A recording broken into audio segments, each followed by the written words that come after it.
everyone. Today we will start with the female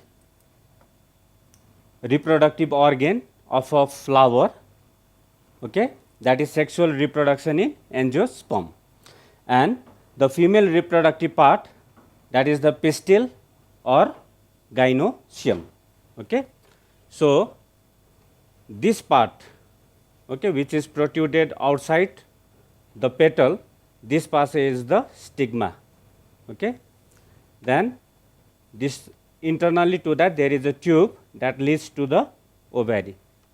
So, now let us see the longitudinal section of a flower. Okay. So, this part is the petal, then you have the stigma, okay. This stigma going to a tube like structure, this part is the ovary, okay.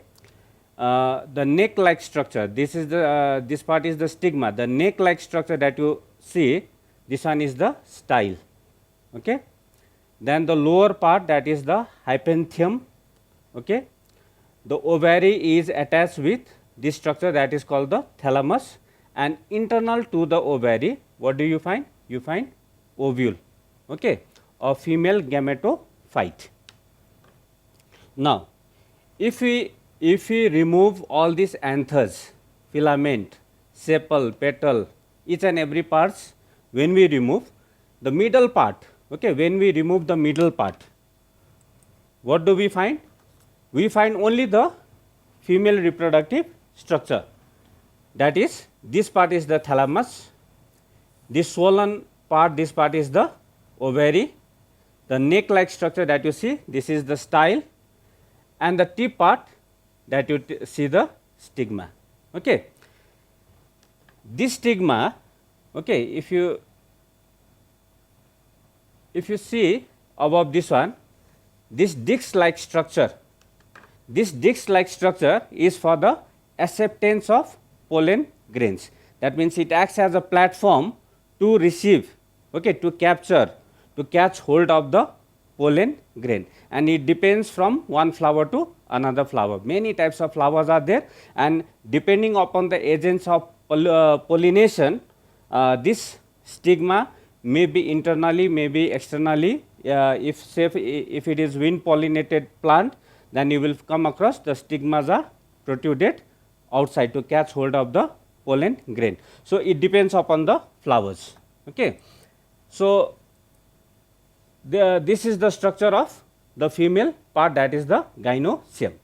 Now, we have to learn that inside this ovary there is a ovule, there is a female gametophyte. Okay.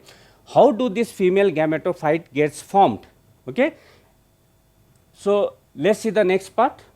When we dissect that swollen part, okay, when we dissect the swollen part, this is the ovary, this is the thalamus, and then internally you will find this round structure, okay, this one is the ovule, okay, female gametophyte. Now, this ovule may be of different types, okay, depending upon the type of a flower. So, in that ovary you will come across there can be only one chamber, only one locule may be present. Okay. So, here you see only one locule is there, but there are many ovules. These are the ovules, these are the female gametophyte. What do you call it? You call it as unilocular, unilocular. Similarly, in this diagram what do you see? You see this one is the placenta, okay. This outermost part is the ovary, and internally this black color one, this part is the ovule. But here what do you find? You will find it is divided into two chamber by locular. Similarly, in some species of this angiosperm, you will come across how many chambers are there? 1, 2 and 3. 3 chambers are there, and you can see ovule 1, 2, 3, 4, 5, 6.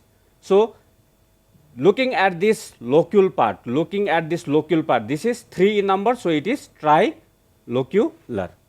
Then here in this case you see it is tetra, tetra means 4 chambers, 1, 2, 3 and 4. 4 chambers are there, tetralocular. The other one you see it is pentalocular, 5 are there, 5 chambers are there, 5 locules are there. So, it is pentalocular. So, it depends upon the species to species. Next, now we have to focus out here that how do this ovule formation takes place, that is the female gametophyte. Okay. Now, that gametophyte, the ovule that I am talking about, internally, how does it look like? So, you see ovule is also called as megasporangium or ovule. Okay, megasporangium or ovule. Now, when we saw that black color, the shaded part that you saw internally, that was the ovule. Now, internally to the ovule, when it is viewed through the microscope, what do you observe? You will observe like this type of structures. Okay. Now, first of all, the one that is this structure that you see, funicle, okay, a neck-like structure. This neck-like structure, first of all, this ovule has been held together with the main body. This is the main body and the placenta. Okay, that is called as the funicle. The neck-like structure that remains attached in the ovary, that is called as the funicle. Then after that, here you see this structure, this black color mark out here, this one is called as the hilum. Okay. The point of attachment of this funicle and the placenta or the integument, you call it as the hilum. And the raphe, R-A-P-H-E, raphe means a groove-like structure by which you can split the ovule into two halves. So, a juncture, a depression, a suture-like structure by which you are able to separate into two equal halves. That structure you call it as the raphe. Then after that, you see the uppermost end of this, okay, this part you call it as chalazal pole. And lowermost to that part, you will find a small entrance out here. This small apparatus or hole-like structure that you observe, this one is called as what? Micropyle. Okay, micropyle. Micropyle is the small hole or apparatus that is present to the lowermost part. So, one end is the micropylar end. Okay, one end is the micropylar end. The other opposite end is the chalazal pole or chalazal end. Also you can call it chalazal pole, also you can call it. Here also you can call it as micropyle pole or micropyle end. Then after that, here you will come across many type of parenchymatous cells may be present inside. Okay. This there are many cells in it, in between. What do you call it? You call it as nucellus. Okay. So, in nucellus, the cells are different from one another. Okay. It is the cells are more or less secretory in nature. They secrete various types of chemical compound and all, and whatever the nourishment that is required for the development of this embryo, for the embryo sac, for the development of this egg apparatus, each and every chemical substances, each and every enzymes that is required is provided from the nucellus. Now, after that you will find the covering of this egg apparatus. Okay, one outermost covering, that is the outer integument. Integument means the covering. Okay, the covering by which this ovule remains very well protected. Outer integument. Okay, then inner integument. Then you will come across two are there internally to that, you call it as inner integument. Okay, so here also outer integument and inner integument, two integuments are there. So, when two integuments are there, then this type of ovule can be called as bitegmic. Okay, they are called as bitegmic. Okay, two is there, two layer are there, then bitegmic. Okay, if only one is there, then unitegmic. Okay, unitegmic can be there. In some cases, there may be three layers also. Okay, there may be three layers also. So, it depends upon organism to organism, and there may be certain types of ovule in which the integuments are not present. When integuments are not present, then you use the term called as tegmic. Tegmic word is coming from the word tegmen. Okay, tegmen, which means one fleshy cover. Okay, fleshy cover. If you see if you see the seed, okay, if you see the seed, let's compare with one seed. The outermost covering part, that is the testa, okay, testa. Then after that, one fleshy covering you will find across, that is called as the tegmen. Okay, so this is also a fleshy covering. So suppose if there is no covering, then you call it as ategmic. A means without tegmen, without tegmen. If two layers are there, outer integument and inner integument, then you call it as bi. Bi means two. Unitegmic, one layer, like that. Okay, so it depends upon organism to organism, okay, or species to species. Now, next one, you see here, these are the three cells out here. The one that lies to the uppermost end, okay, towards the chalazal pole, this one, okay, you use the term called as antipodal. And the one that is lying to the center part, okay, this one you call it as polar nuclei or central nucleus. Since it lies in the center, that is why it is also called as central nuclei. And the lowermost part, this part, okay, this one you call it as egg apparatus. And here the middle one, this part, okay, the middle one, this is the egg nucleus. This is the egg nucleus. The other two one, this one is called as the synigrid. Okay, it is called the synigrid. Now, how do this formation of this egg apparatus, okay, how do this formation of this egg apparatus takes place? We have to learn the process of how do this egg nucleus, egg apparatus, and how do this formation of ovule takes place. Okay. So, let's try to see that what is the development, what is the process by which this megaspore formation takes place. Now, what is megaspore? Megaspore, okay. Megaspore, that means we are talking about the embryo sac, okay, embryo or the egg nucleus, okay, megaspore. The process by which this egg cell, egg nucleus formation takes place, that is called as megasporogenesis, or megaspore formation is called as megasporogenesis. So, how does it take place? Then first of all, you see it has been divided into archisporial cell, okay, first of all archisporial cell in the micropylar region of nucellus. Now, just now in the previous drawing you came across like this oval like structure. Ovule is more or less oval like structure.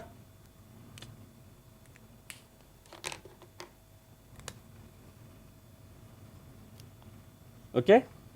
So, this end I will call it as micropylar end, okay, micropylar end, and this part I will call it as chalazal end or pole, okay, this one end or pole, anything, either you call it as chalazal end or chalazal pole, or you call it as micropylar end or micropylar pole, anything, okay.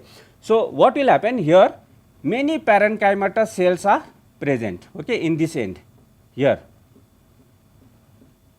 okay, these are the parenchymatous cells.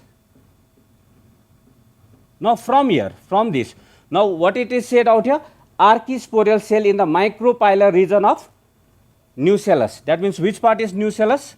This part is nucellus, okay, this part is nucellus, this part is chalazal, this part is nucellus, and this part is micropylar end. Now, in the micropylar region of nucellus, that means micropylar, that means let us talk about this part, okay, here, from here, one of these cells will be quite different from the other one, okay, it will be rich in cytoplasm, it will be more or less the volume of the cells will increase, okay, the volume of the cell will increase, and due to that the cells look totally different. Now, what will happen?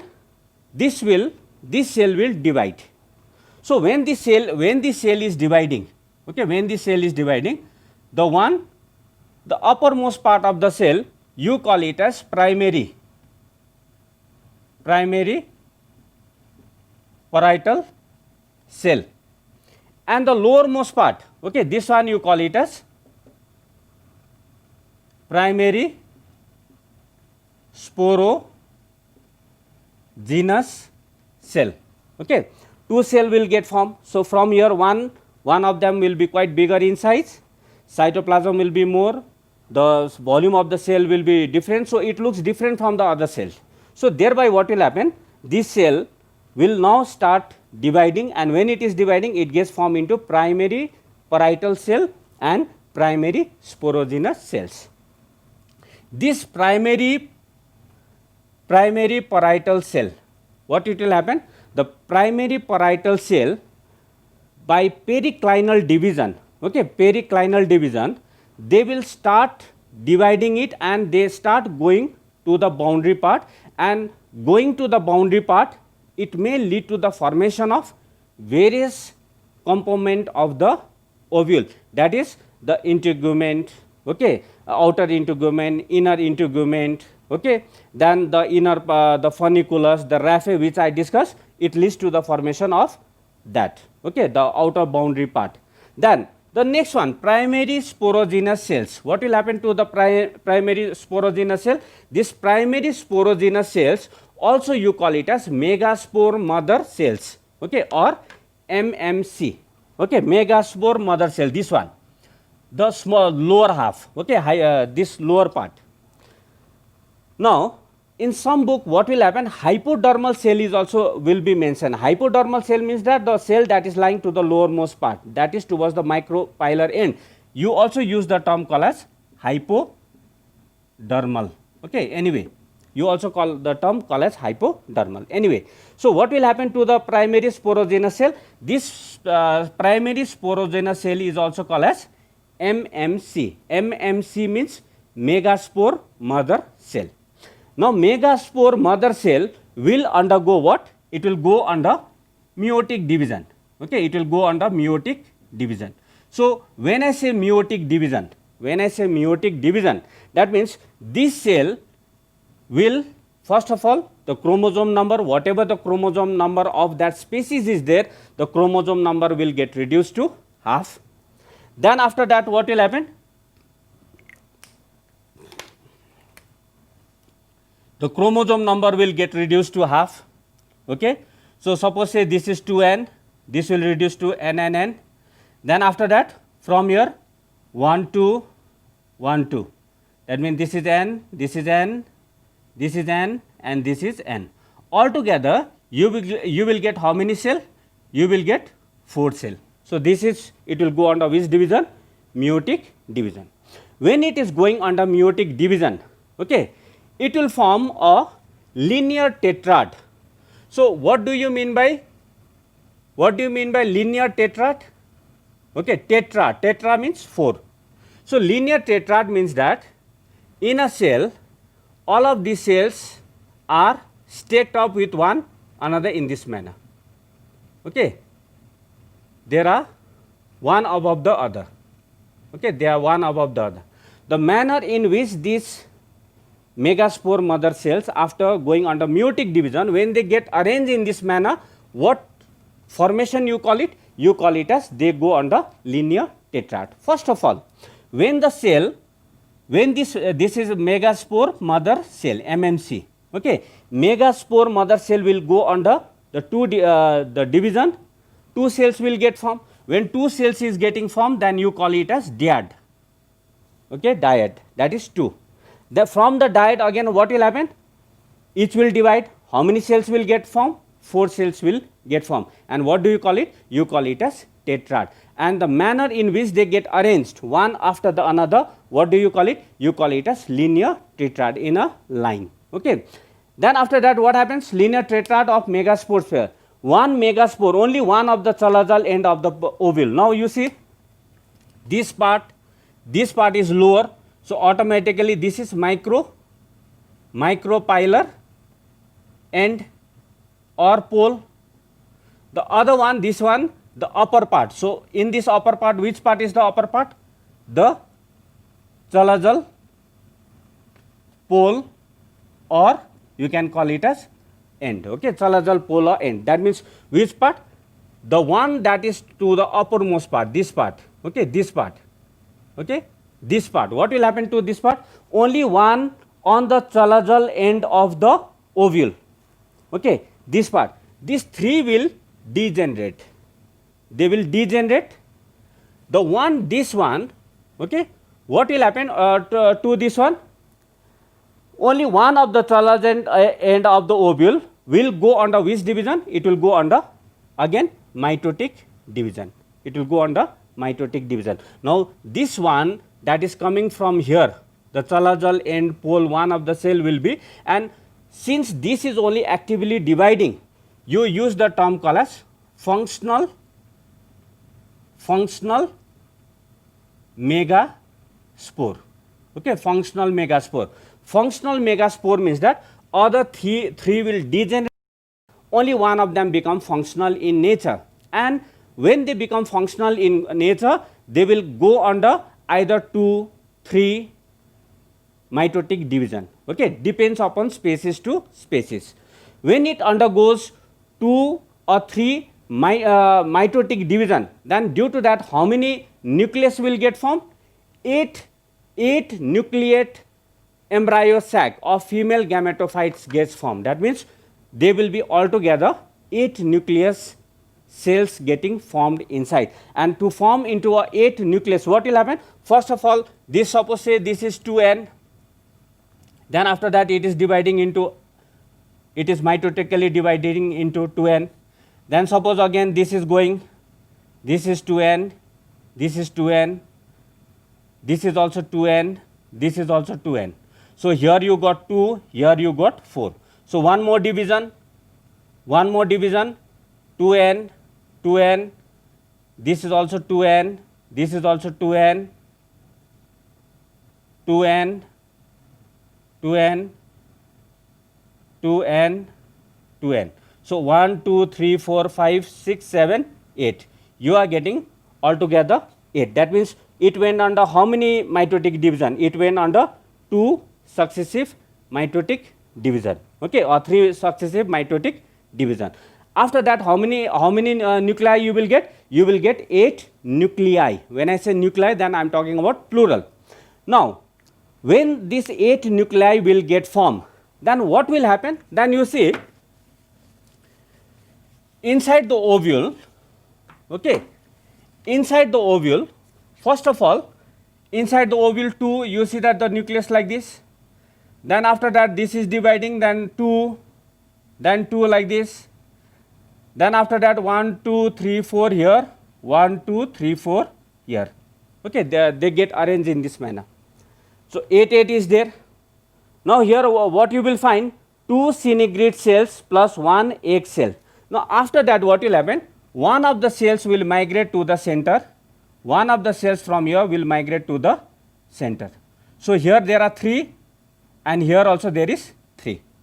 Now see the second one. In the second one, what will happen? Here 3, 1, 2 and 3. Here 2 have come out here, they will fuse together. Okay, they will fuse together like this. Okay, here also you will find 1, 2 and 3. So here you are having 3, here you are having 2, and here also you are having 3. So 3, 3 plus 2. How many you are getting? You are getting 8 nuclei. You are getting 8 nuclei. Now you see that this 2, 1, okay, this 2, 1, you use the term called as synegrid. Okay, synegrid cells. So how many synegrid cells are there? 2 synegrid cells. So what is this one? This one is the egg cell, and the nucleus that is contained out here, you call it as egg nucleus. Then after that, this one, okay, this 2 part, since one is coming, one of them is coming from the upper part, one of them is coming from the lower part, so both of them they will fuse together. So 1, 2. Okay, this one you use the term called as central cell. Since they are in the center, that is why you call it as central cell. Since it is in the center, you call it as central cell. So, how many cells are there in the center? 2 cells are there in the center. That is why you call it as central cell. Okay. Now, after that, the 3 one that is lying to the chalazal end, okay, this one you call it as antipodal cell. What do you call it? Antipodal cell at the chalazal end. The upper one is the chalazal end, this one is the micropylar end, and this one is the central one. So, that 8 nuclei will get arranged themselves according to the order, and they have a very important role to play. Okay. Like say for example here, this Synegrid cells, what does it do? Whatever the nourishment that is required after post fertilization, that is done by the Synegrid cell. Pre fertilization, during that time also you see that the pollen tube are attracted, okay, pollen tube are drawn towards the micropylar end due to this Synegrid only. So, they produce more or less various types of chemical compound, okay, enzymes, hormones, chemical compound to attract the pollen tube. Okay. At the same time, what also you will find in the Synegrid cells, you will find like this type of structures are there. Okay. This one you call it as filiform. Okay, filiform. You call it as filiform. What is the role of this filiform? Is that to direct the pollen tube into the egg cell. To direct the pollen tube into the egg cell, whose role is there? The filiform plays a very important role, and that is embedded along with the Synegrid cells. Okay. What is the role of the central cell? Is that the central cell will also fuse one of the nucleus of the pollen grain, and when they fuse with the central cell, it leads to the formation of endosperm, which we will be doing in the post fertilization. Okay. And this embryo cell, that is the egg cell, okay, egg cell, when it fuses with one of the nuclei, with one of the nucleus of the pollen grain, then it leads to the formation of embryo, and that embryo leads to the formation of seed. The ovule turns into the seed. What is the role of this antipodal cell? Antipodal cell also, what does it do? It tries to receive most of the nutrients from the nucellus. From the nucellus, it starts absorbing the nutrients and all, and later on these antipodal cells, they degenerate. But here you have to understand this polar nuclei or the central cell, when they fuse with one of the nucleus, it leads to the formation of endosperm. This one will lead to the formation of the embryo. Okay. Egg cell plus the pollen grain nucleus, when it is fusing it, it leads to the formation of the embryo. Okay. So, this is how the formation of embryo sac takes place. Okay. Let us see the next one, the next drawing. Okay. Here you see, which I have discussed out here, is the linear tetrad of megaspore cell. Okay. You see, first of all, the megaspore mother cell, these are all the nucellus in the nucellus region. Then here what do you find? The 2 cells are getting formed, that is the megaspore dyad, okay, nucellus. This is all towards the micropylar end, and then after that you see 1, 2, 3, 4 megaspore tetrad formation has taken place. After this, as I told you, that only one of them become functional in nature, one of them is functional, the 3 of them will degenerate. So, 2, from 2 you are having 4, then 8, from the 8 3 will remain, 1 will come to the center, from this 4 1 will go up, okay, 3 will settle down. The one that is lying to the chalazal end, you call it as antipodal. 1 came from this one, went here, this one went in the middle, you call it as central cell. 2 polar nuclei, 2 nucleus fusing together, okay, that is why 2 polar nuclei coming from the pole. Then after that the middle one, this one is the egg, and the other 2 is called the Synegrid. Okay. Then after that, when this gets fully arranged, it increases in volume. The increase in the volume is due to the vacuoles enlarging. When the vacuoles get enlarged, and when there is a cell wall formation in all this antipodal cell, in all these Synegrid cells and all, then what will happen? It gives a very peculiar characteristic. This is the matured part of the megaspore, or you can call it as mature embryo sac. So, 3 antipodal cells, polar nuclei, or you also call it as the central cell, egg cell, okay, this whole the part is egg, synegrete, and then filiform apparatus. What does the work of this filiform apparatus is the filiform apparatus directs the pollen tube into the egg cell, and thereby here you see that synegrete cell, egg cell together, what do you call it? You call it as egg apparatus. Together they are called as the egg apparatus, because synegrete and the egg cells, they are involved in the fertilization. Okay,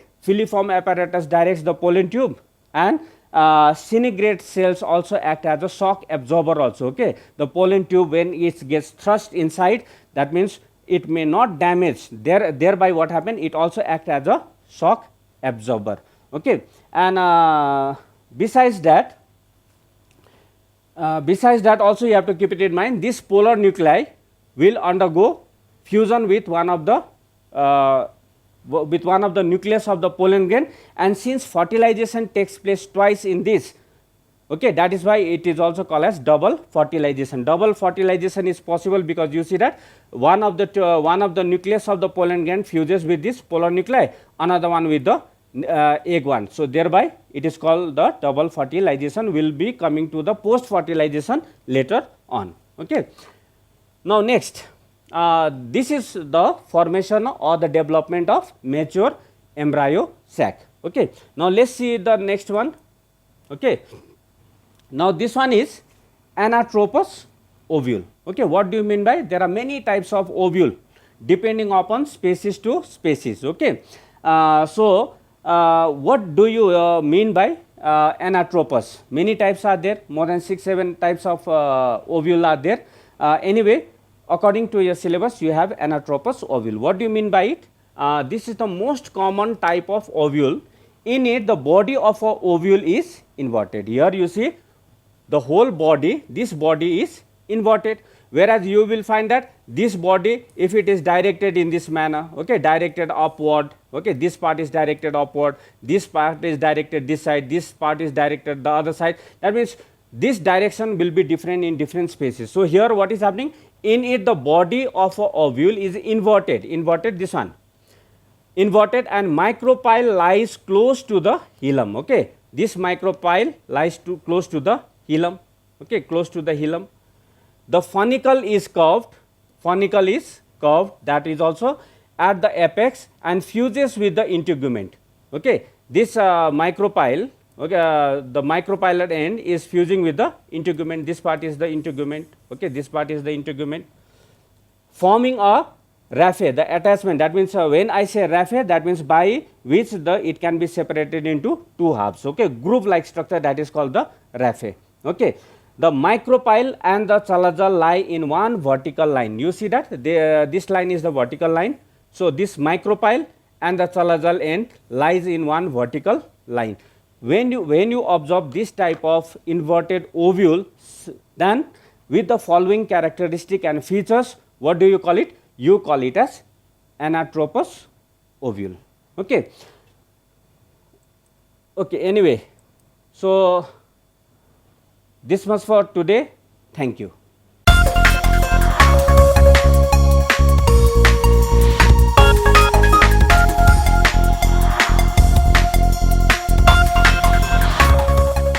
Hello dear students, welcome back to another episode of Commerce for the ISC 2021. Today we will start the second chapter, that is capital, fixed and working.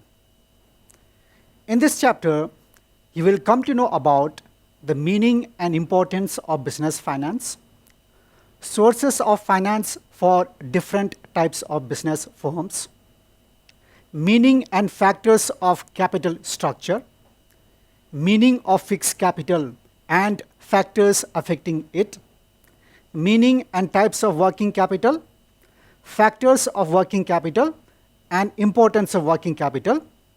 And in the sixth point, we will also come to know about the difference between fixed capital and working capital. And in today's session, we will cover up the first 3 points, that is up to meaning and factors of capital structure. So let us get started. Let's start with the concept of business finance. What is business finance? In a layman's language, it is basically the total amount of money which is required by a business to carry out its operations or activities. Therefore, business finance is the total amount of fund employed in a business firm to carry on its operations smoothly. In business, nothing gets done without money or finance. Every action requires commitment of certain amount of fund. For example, first of all, a business organization will require certain amount of fund to acquire a piece of land and construct a building on that. Then it will require a certain amount of fund to purchase plant, machines, furnitures, and other fixed assets. These will help the business organization to set up the basic infrastructure, which will help it to carry out business operations over a long period of time. But the day-to-day activities will depend whether the business has sufficient amount of finance to purchase raw materials from the suppliers on regular basis. It will also depend upon whether the business has sufficient amount of finance to pay for water, power, fuel, to pay wages and salaries to laborers and other staff, to pay for what we call advertisement, warehousing, insurance, transportation, etc. So, finance to a business is like blood to our body. Our body cannot function without blood. Similarly, a business cannot function without finance. Hence, finance is regarded as the lifeblood of the business. I repeat, finance is regarded as the lifeblood of business. It is very important for every business.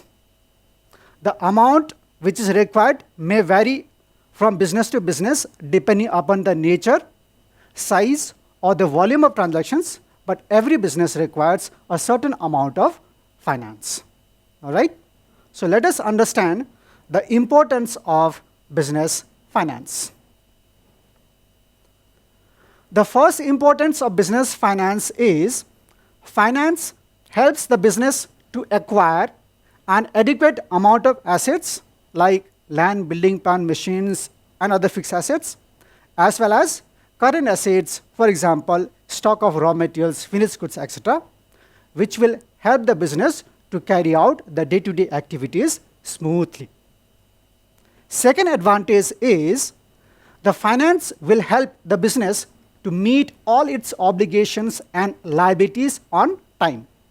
For example, payment to creditors, the suppliers of raw materials and finished goods on credit. The available finance will also help the business to pay any outstanding bill, even to repay the installment of loans, etc. So, this timely payment of liabilities will help the business to build a healthy relation with the concerned parties. The third point of advantage is finance helps the business to take advantages of any opportunities that is arising in the market. For example, the prices of materials may go down in the market at present, and with the help of available finance, the business can purchase raw materials in bulk quantities, produce finished goods in advance, and make it readily available so that as and when any demand arises, that can be met on time.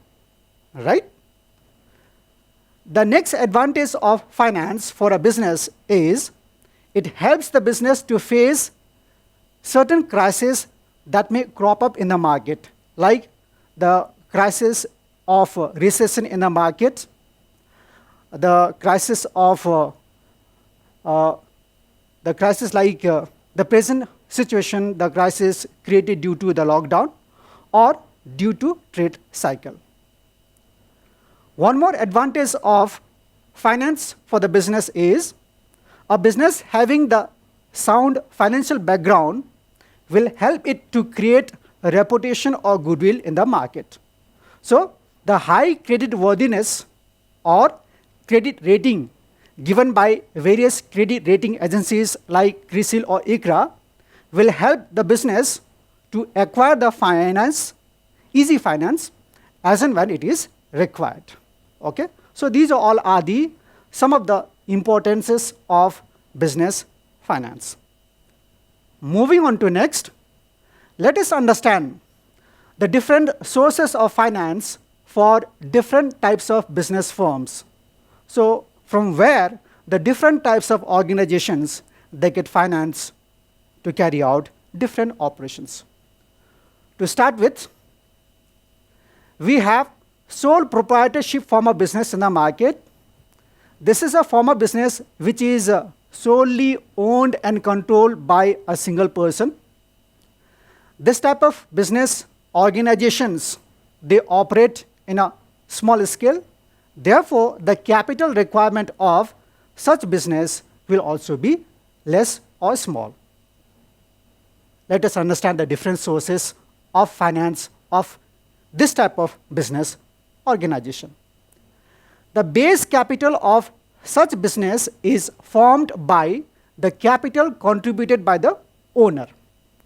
Plus, sometimes the owner may also decide to retain the profit earned by the business within the business to finance the additional capital requirement for the growth and expansion program.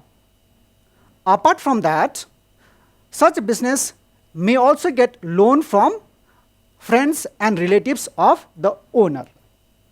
In addition to that, such business may also get credit facility extended by suppliers of raw materials and finished goods. Apart from that, such organization can also get long-term and short-term loans from commercial banks. So these all are the sources of finance for a sole proprietorship form of business. Moving on to next, let us understand the sources of finance for a partnership form of business. A partnership business is a type of business which is owned and controlled by 2 or more persons up to 50, and such organization is incorporated under the provisions of Partnership Act. So, the different sources of finance of a partnership business are the base capital of such organization constitute the capital contributed by the partners, because partners are the owners. Plus, partners may also decide to retain the profit earned by the firm within the business in order to finance the additional capital requirement for growth and expansion program. Apart from that, such organization can also get loans from the friends and relatives of the partners. In addition to that, similar to other organization, that is sole trade form of business organization, this type of organization can also get credit facility from the suppliers of raw materials and finished goods. Apart from that, such organization can also get long-term and short-term loans from commercial banks. And quite often, the partners themselves, they advance loan to the firm or business which is over and above their capital contribution. Therefore, they are entitled to get interest on such loan advanced by them in the business. So these all are the sources of finance of a partnership form of business. Next, let us understand the sources of finance of a joint stock company. A joint stock company is registered under the provisions of Companies Act. There are two types of companies in the market. That is private company, where the minimum member required is 2 and maximum up to 200. And there is another form of company in the market, that is a public company, where the minimum member required is 7 and maximum is unlimited. All right? So, what will be the different sources of finance of a joint stock company, which operates slightly in a larger scale as compared to the sole proprietorship form of business and partnership form of business? So, its base capital is constituted by the capital raised from the shareholders who subscribe the shares of the company and become the owners. Plus, the directors may also decide to retain the profit earned by the company within the business, which will be required as additional capital to finance the further growth and expansion programs. Apart from that, such organizations can raise capital from the issue of debentures. So, they will become the debenture holders. So, basically they are treated as outsiders. Another source which is available for a joint stock company is similar to other forms of organizations, that is the credit extended by suppliers of raw materials and finished goods. In addition to that, such companies will have one more source, that is public deposits. Companies can accept deposits from the public by offering high rate of interest to them. Okay? And company can also take long-term and short-term loans from commercial banks and financial institutions. We will talk about all these sources individually in detail in the next chapter. Okay? Now, next, let us understand the concept of financial planning. As finance is very important for every organization and it does not come free of cost in the business, therefore planning of that is very important, right? So, financial planning is basically deciding in advance what amount of money or finance will be required by the organization at various point of time in future to carry out a certain level of activity. So, it is future oriented. It means financial planning is the process of estimating the financial requirement of an organization, choosing the right sources from where that estimated amount of finance can be raised, and deciding how that amount of finance should be invested in the business to carry out the different types of activities. Some of the factors which need to be kept in mind while doing financial planning for a business are the nature of the business, the size of the business, the level of activity which the business wants to carry in future. So, these factors will have to be kept in mind, and other than that, the planners will also need to keep in mind the present level of prices in the market and the future changes that may take place in the prices of raw materials and other factors. So, that will help the business and the management to estimate the correct amount of finance or fund which is required by the business. So, that is our financial planning. Next, let us understand some of the features of financial planning. As I already said, financial planning is future oriented because it is carried out to find out the amount of finance which will be required by the business to carry out certain level of activity in future. Okay? Next feature is wide scope. financial planning has a very wide scope because it will be required by all the organizations irrespective of their nature, size, and volume of transactions. So it has a wide scope. Another feature is flexibility.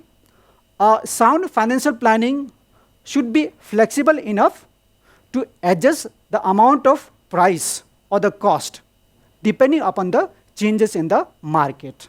Okay? Another feature is financial planning should not be considered as a separate function.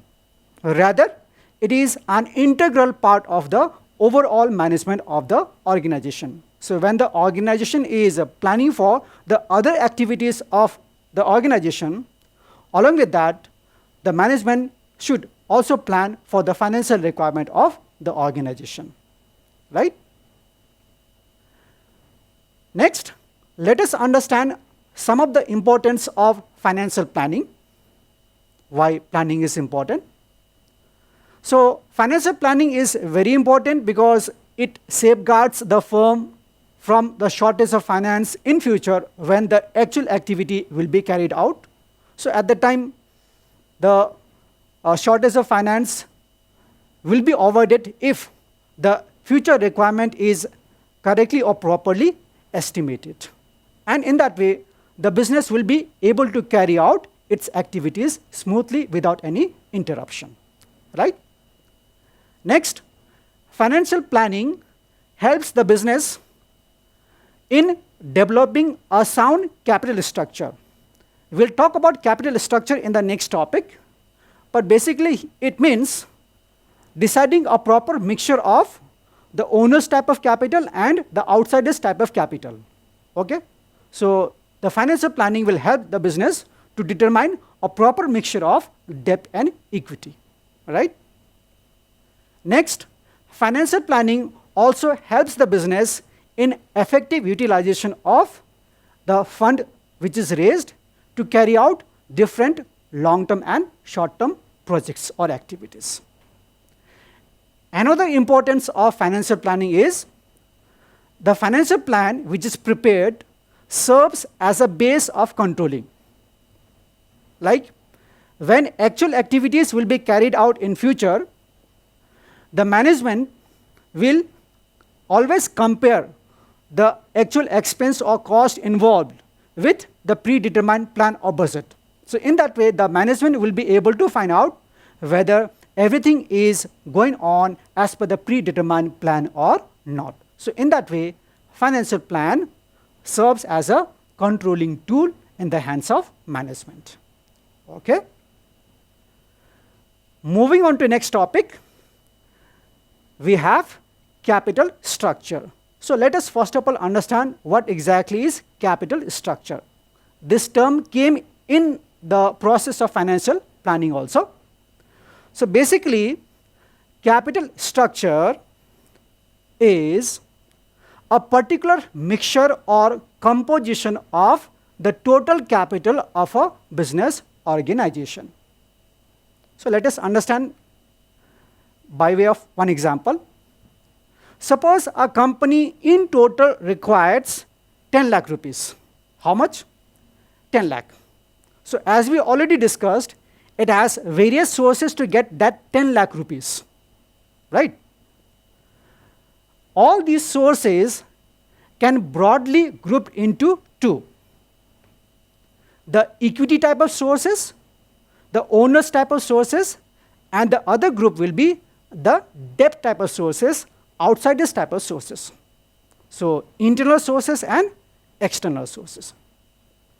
So by deciding a capital structure, what the company and its management will have to find out of the total capital 10 lakh, how much should be raised as equity and how much should be raised as debt. So it has to find out a proper mixture of equity and debt to raise the total 10 lakh. Say for example, it could be 2 lakh rupees of equity and 8 lakh rupees of debt, or other way around, 8 lakh rupees of equity and 2 lakh rupees of debt.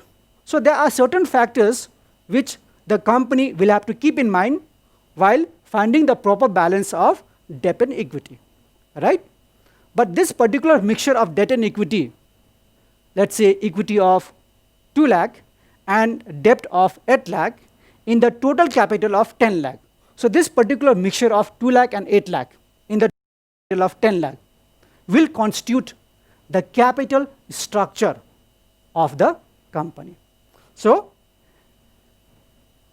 a capital structure is basically a particular combination of debt and equity used by a company to raise its total capital.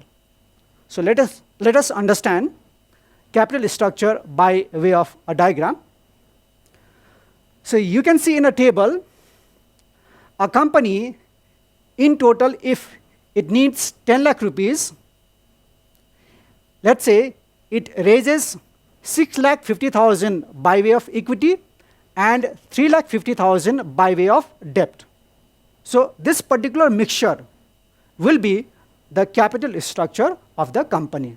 So same thing we can show by way of a pie diagram or pie chart like this: 65% of equity and 35% of debt. So this kind of mixture of debt and equity in the total capital is known as capital structure.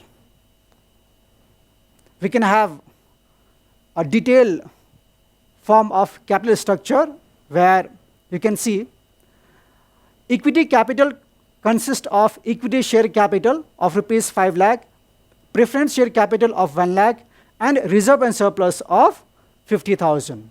So that means 6,50,000 of equity. And debt consists of 2 lakh rupees of 10% debentures and 1,50,000 of loan from banks. So the total debt is 2 lakh and 1,50,000, that is 3,50,000. So in that way, so this particular mixture is also another capital structure of a company. So same thing can be shown by way of a pie diagram like this.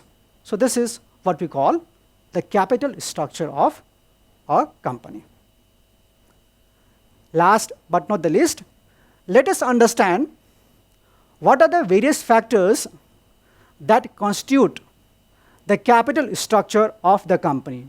Means what factors we need to keep in mind while deciding how much of capital should be raised as equity and how much of capital should be raised as debt. So some of these important factors are: number one, control in the management. If the existing shareholders, they don't want to lose ownership, control in the management, then it's better for the company that additional financial requirement should be raised by way of debt, means from outsiders, because they will not have any say or control in the management and decision making of the company. So in that way, the existing shareholders will be able to retain their control in the management. So that means, considering the control factor, there will be more of debt and less of equity, right? Another factor that we need to keep in mind while deciding the capital structure of the company is the company's need for flexibility. If the company wants to maintain the flexibility, so at that time, it is always preferred that along with the certain amount of equity capital, which is long-term capital, some amount should also be raised as debt by using preference shares or different types of debentures or taking different types of loans from the banks.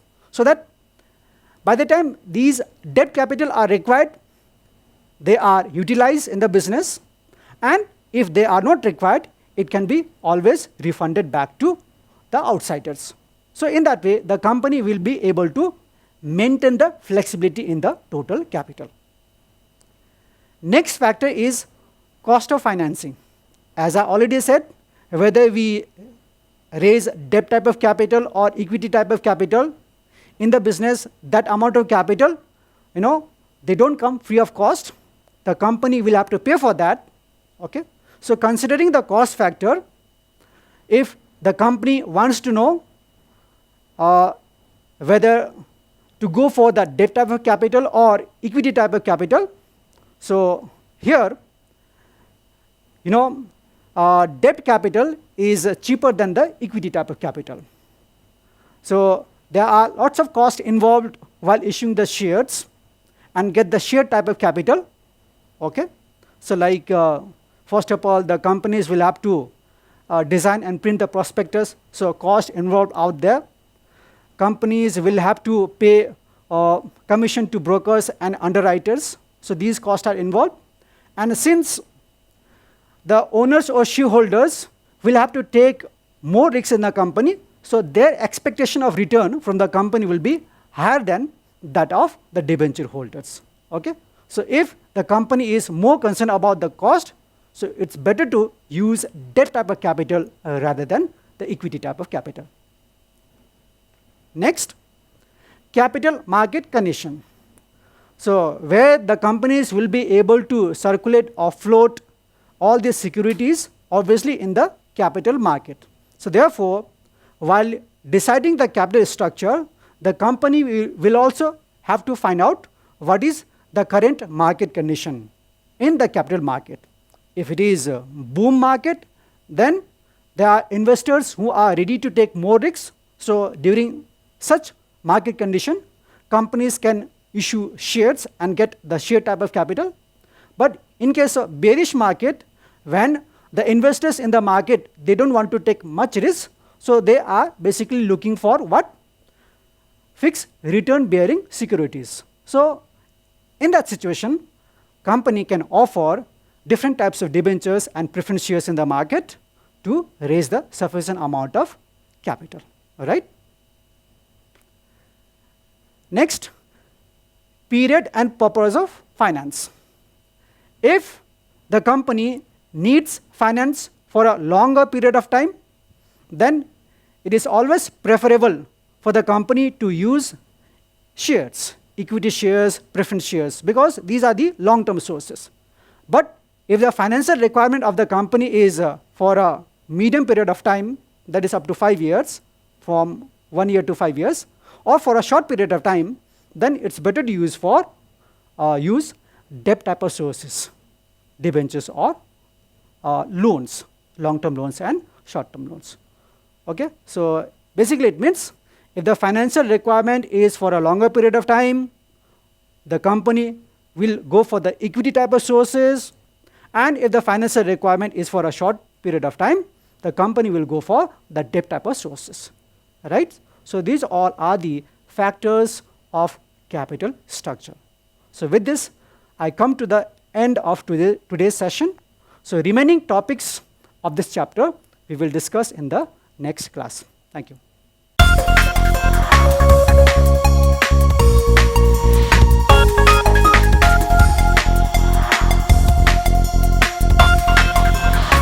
Welcome back, children, to our class in literature in English. Today, we will move on to the next poem, which had come in 2019 in the ISC, Crossing the Bar by Lord Alfred Tennyson, one of the greatest poets of the 19th century. Now, first, let me tell you one thing at the onset.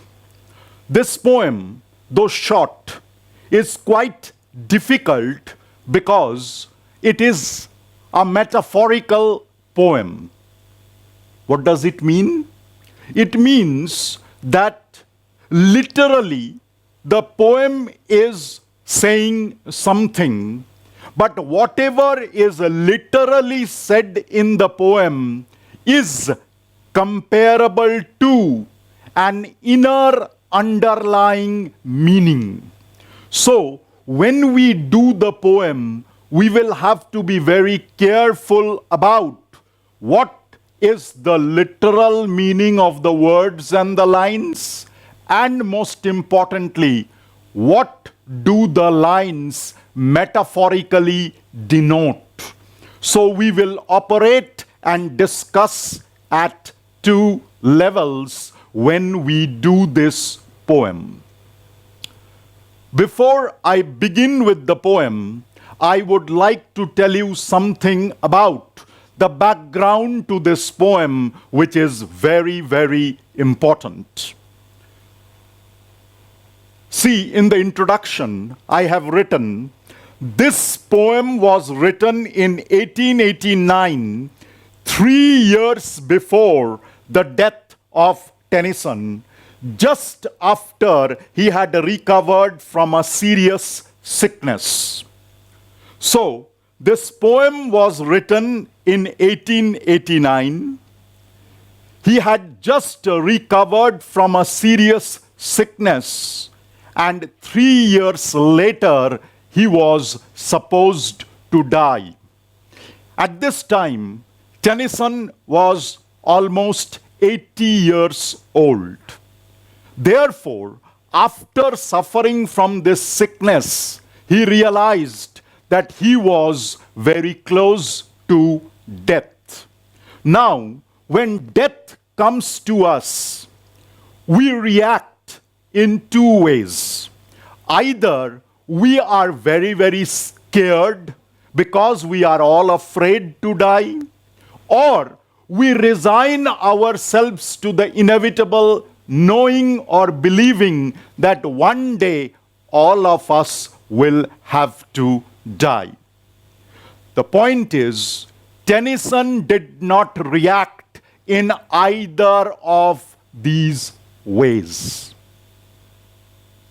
He rather welcomed death. And in the poem, he is going to give us reasons why death is a welcome, why we should not be scared of death, why we should not be afraid of death. Thus, basically, this poem is about acceptance of death, patiently, calmly, peacefully, without fear, without regret, and without any kind of failure, in the sense that this was left undone, this I could not do in my life, I wish I could do it. Now see, he wrote this poem when he was crossing the Strait of Solent. This is the time when he wrote this poem. That means he was in the sea when he wrote this poem. The poem is about acceptance of death. I just told you he had learned to accept death rather than be scared or resigned to it. In the title of the poem, the word bar represents the boundary between life and death. Now I would like to explain it, the title. When you look at literally, imagine about a ship sailing from the harbor and going to the deeper seas. When the ship sails out of the harbor, it crosses the boundary of the harbor and continues its voyage into the deeper unknown seas. This journey of the ship from the harbor to the sea is compared to our journey of life, from life to death. And the bar or the boundary is when we cross from life to death. The poem is a metaphor. I have already told you the entire poem is a metaphorical journey. The journey of a ship sailing from a harbor into the deeper unknown seas is compared to our journey from life to death and beyond. The poem is a metaphor. The journey of a ship starting from a harbor and journeying into the unknown sea. That is compared to the journey from life to death. So the bar in the title of the poem becomes that boundary which a ship crosses before it enters the deeper unknown seas. At the metaphorical level, at the symbolic level, it is our journey from life to death. The poet has set certain words in a sequence: sunset, evening star, that is Venus, twilight, and evening bell. These words we will come when we do the poem, and I will discuss their metaphorical significance. Just remember, they represent old age, progress towards death, moment of death, and entering the dark, unknown world after death. So, sunset represents old age. Evening star or the planet Venus represents progress towards death. Twilight represents moment of death. And evening bell or the church bell and darkness represents death and our entry into that unknown world after we die.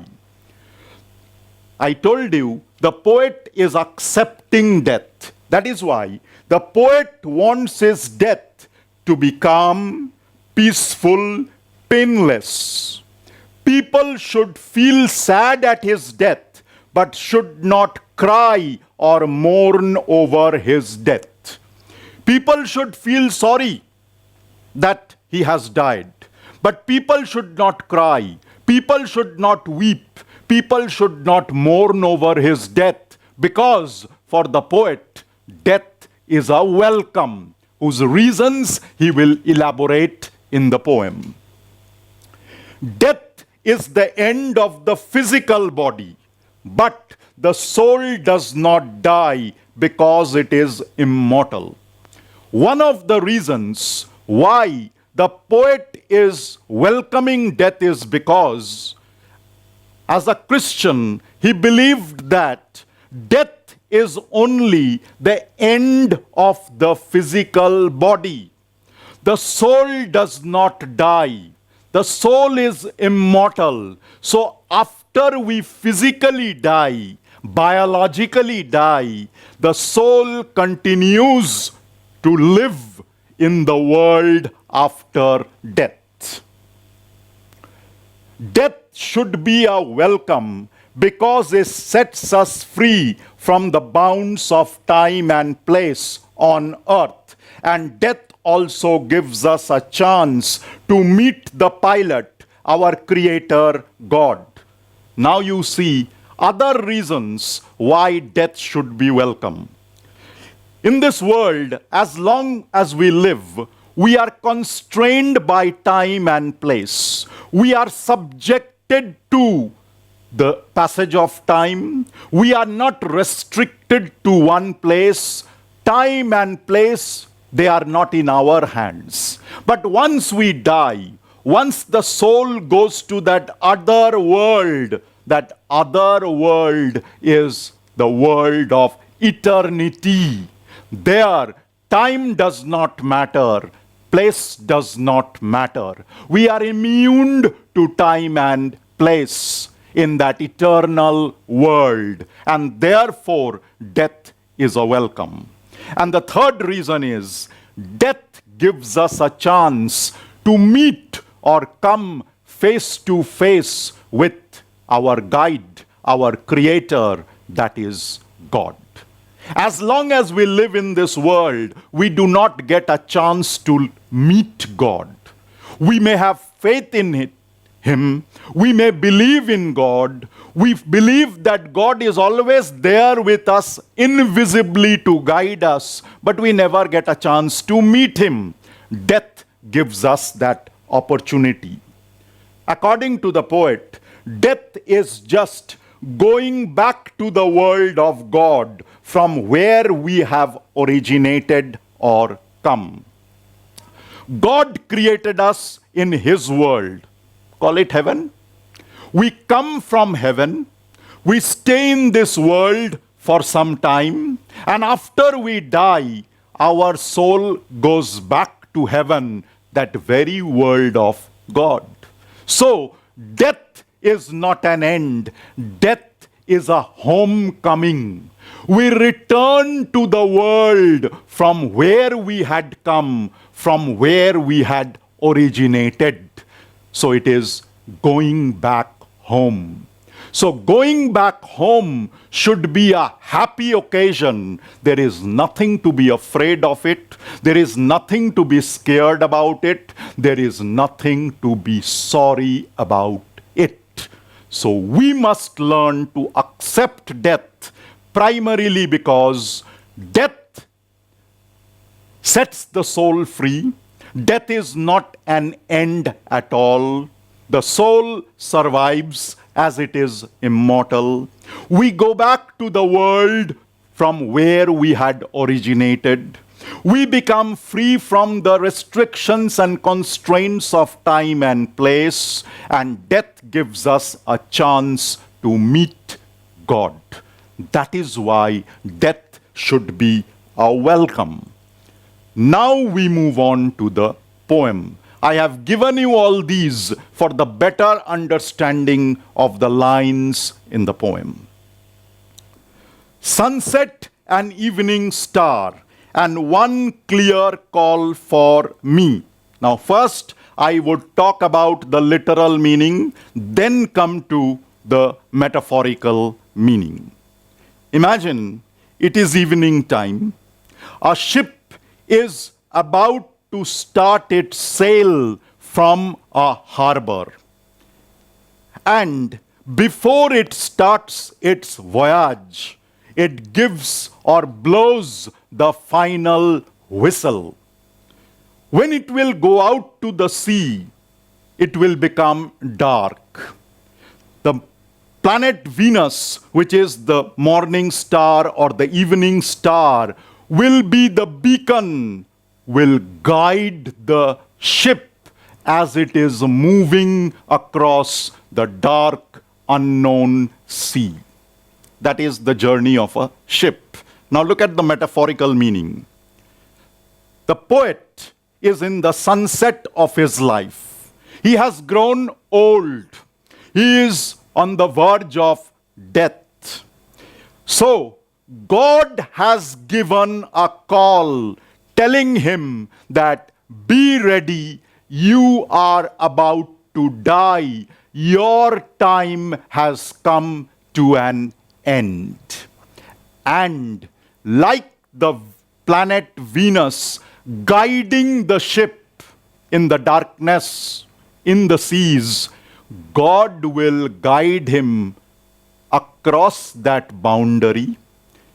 The poet will die, and after he dies, God will guide him to that other world from where he had actually come. That is the metaphorical meaning. And may there be no moaning of the bar when I put out to sea. Again, first the literal meaning. When a ship sets out on a journey or a voyage across the sea or the ocean, obviously the ship and its sailors and passengers expect a calm, peaceful, hassle-free voyage. They want the sea to be calm and peaceful, the currents and winds to be favorable. They do not want any inclement weather which might cause harm to the ship, the sailors, or the passengers. That is the literal meaning. Similarly, the poet is saying that when I cross the bar, meaning when I move from life to death, I want my death to be calm, peaceful, painless.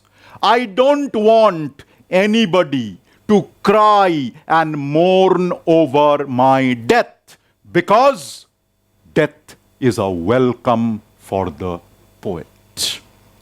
That is why I have told you, metaphorically, the voyage of a ship starting its journey from the harbor in the evening into the unknown sea is compared to the journey of life from old age to death to the world after death. I told you, metaphorically, sunset means old age, literally it means evening. Evening star literally is Venus, which will guide the ship in the darkness. Here, metaphorically, it means the moment of death. And also, it all means God guiding the poet after death. Clear call. I told you, the whistle of the ship, literally, before it starts its journey, but metaphorically, it means the call of God to prepare for death. Moaning of the bar. Ship crossing the boundary without any difficulty or turbulence in the sea. I told you, everybody wants the sea to be calm, peaceful, quiet, without any turbulence, no inclement weather, so that the journey is safe and peaceful. Metaphorically, the poet means the poet wants death to be calm, painless, and peaceful. This is a metaphor. This is an example of a metaphor. May the transition from life to death be smooth without any obstacle. The poet wants an obstacle-free, hurdle-free, painless, peaceful death.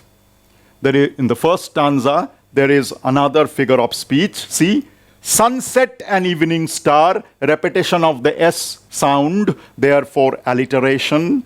Clear call, C, C, repetition of the consonant sound, therefore alliteration. Now we move on to the second stanza.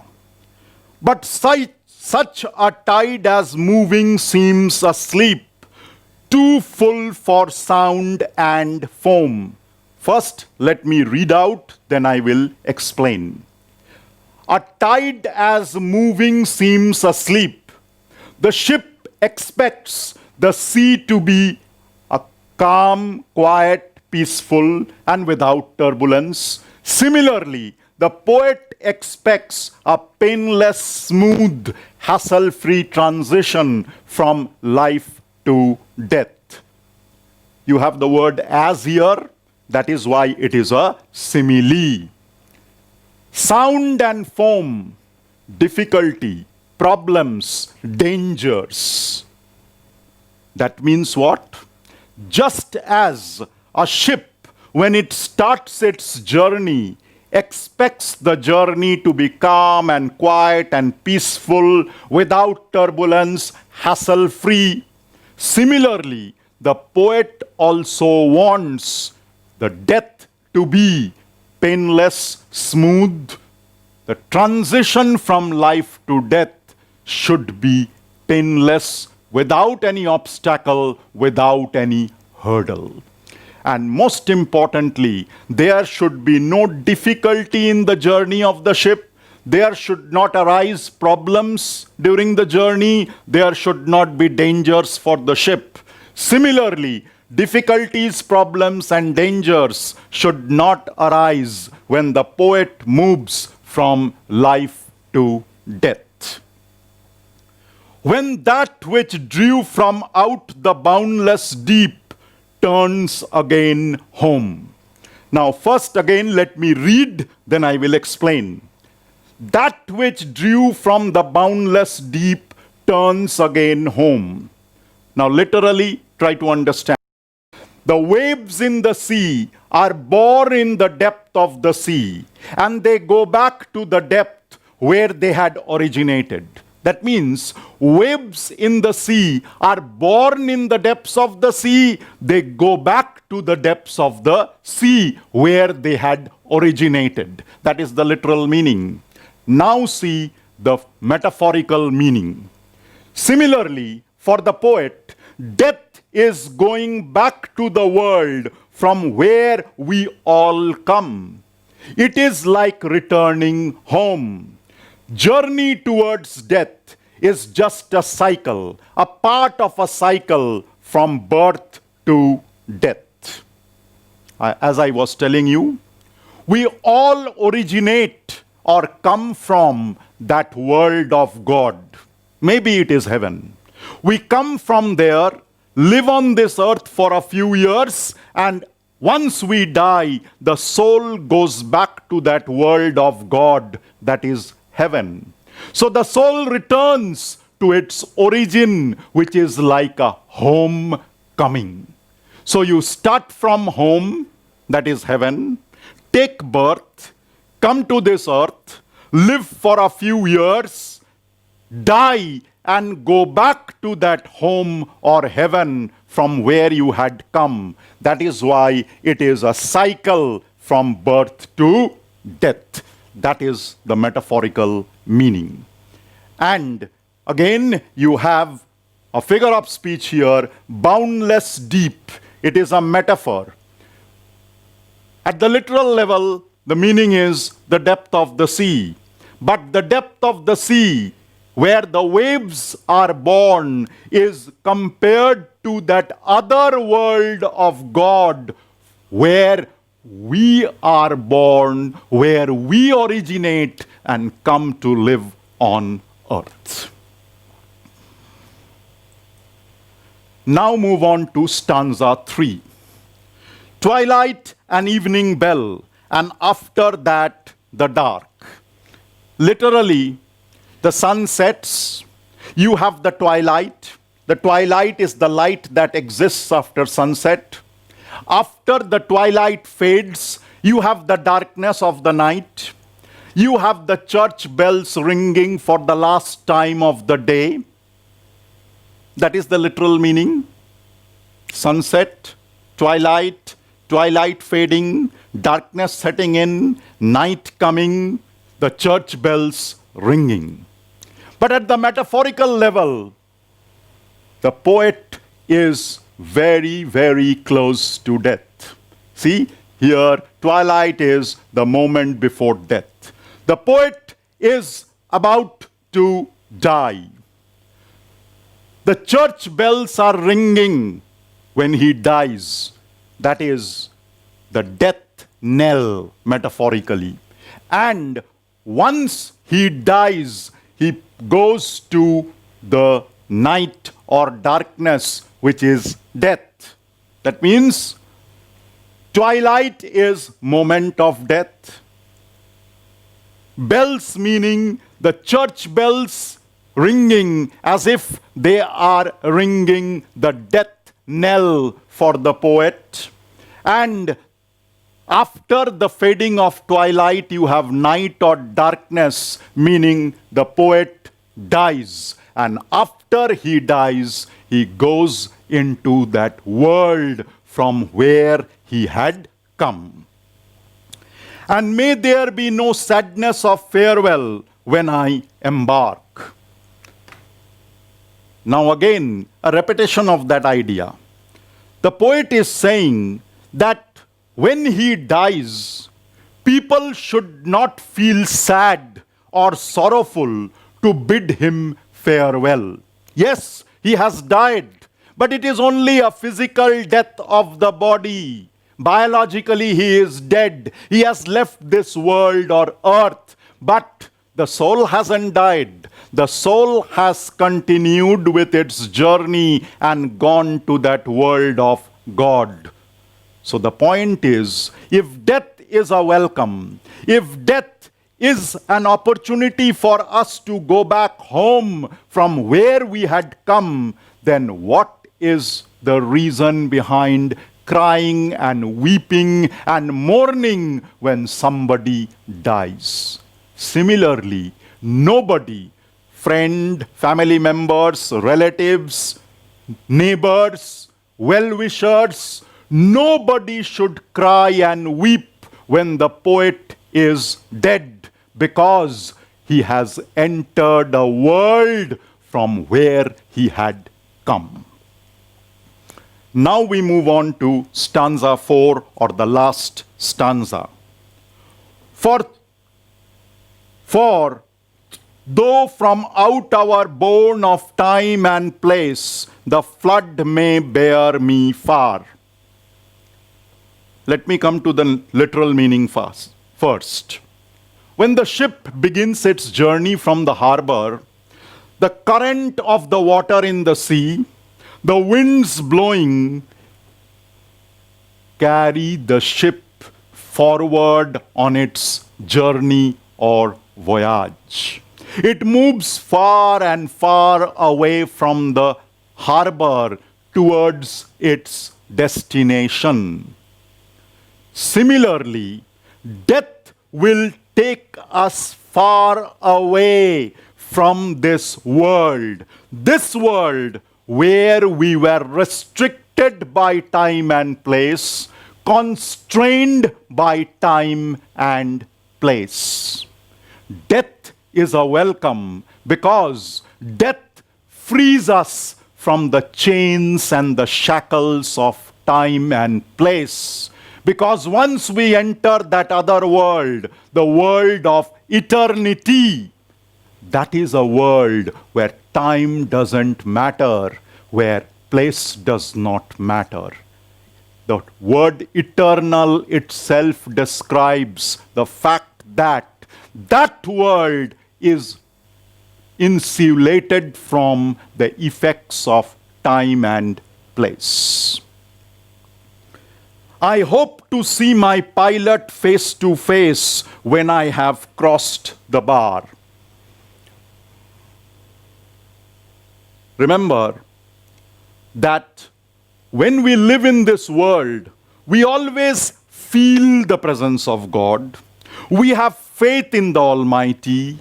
We all believe in a superior power. But we never meet God when we live on earth. Death is a welcome because once the soul becomes free from the body, the soul goes to that other world, that eternal world, and the soul goes to that world and gets the chance to come face to face with God, the pilot, the guide, the creator. That happens only after we die. So death is a welcome because it fulfills our long cherished ambition and desire of meeting God. See, I have written it this way: out of born of time and place. As I told you, death will free us from the boundaries and limitations and restrictions and constraints of time and place. On earth, we are restricted and constrained by time and place, but death frees us, as the world after death is an eternal world where time has stopped, where place does not matter. And you will notice that when the poet uses the two words time and place, they are in capital T and P. Therefore, time and place, they have been personified. Obviously, the word meanings, flood meaning sea, bear meaning carry the poet away from this world. Pilot again is a metaphor. It stands for God. It can be Jesus Christ also, who is the guide in our life and after our life in the other world. See, Christians believe that God guides them in this world and after death also. Crossed the bar. Again, see the literal meaning. The ship crossing the boundary of the harbor. Metaphorically, it means we crossing the boundary, meaning moving from life to death. Metaphor. So, when you look at the poem as a whole, you will see the poet who is at the threshold of death has learned to accept death. He is comparing the journey of life to the other world, to the journey of a ship from a harbor into the unknown sea. But at the same time, he is talking about accepting death gracefully, happily, gleefully, joyfully, because he has given 4 basic reasons in the poem. Number 1, what is it? Number 1 is we go back to from where we had come. Number 2, we become free from the constraints of time and place. Number 3, it gives us an opportunity to meet with God, our pilot. And number 4, we all know that death is unavoidable, death is inevitable, but we should learn to accept it, because death is not an end to life. It is only the end of the physical body. The soul is immortal. The soul does not die. The soul continues its journey to go back and live from where it had originated. That is why the theme of the poem is here. The poem deals with the acceptance of death. The entire poem is a metaphor of the journey from life to death. Metaphor because I told you the journey of a ship from the harbor to the unknown sea is compared to our journey from life to death. The bar is a metaphor for the boundary between life and death. For the poet, death is just a peaceful transition from this world to the next. Meaning, life doesn't come to an end with death. It is just a transition, a change from one medium to the other, from earth to the other world. The body dies, but the soul, which is immortal, does not die. It goes back from where it had come, that eternal world of God. Death also gives us the opportunity to meet God. The poem is also about old age, that is sunset metaphorically. Since death is inevitable, we should learn to accept it calmly. For Christians, Christ is like the pilot. Pilot can be God. You can say it is Jesus Christ, I have already told you, guiding us in our life and life after our death. So, this poem is spiritual also, as Christianity believes that death gives us a chance to meet God. So it's a spiritual journey to meet God. That is from life to death. The last point, the tone of the poem. First, let me tell you what is this word, elegy. An elegy is a poem written in memory of somebody dead. When somebody dies and you write a poem in memory of that dead person, it's called an elegy. In fact, let me tell you that Lord Tennyson had himself written a very, very memorable elegy, In Memoriam. This poem was written in memory of his friend Arthur Hallam, who had died earlier than the poet. So, this poem also has that tone of elegy, because the poem is not talking about a person who is dead, but the poem is talking about death. That is why the poem is not an elegy, but it has an elegiac tone, because it is dealing with the subject of death. This poem has an elegiac tone, as it is telling us to prepare for death in our old age. Calmly, with equanimity, teaching us to accept death happily.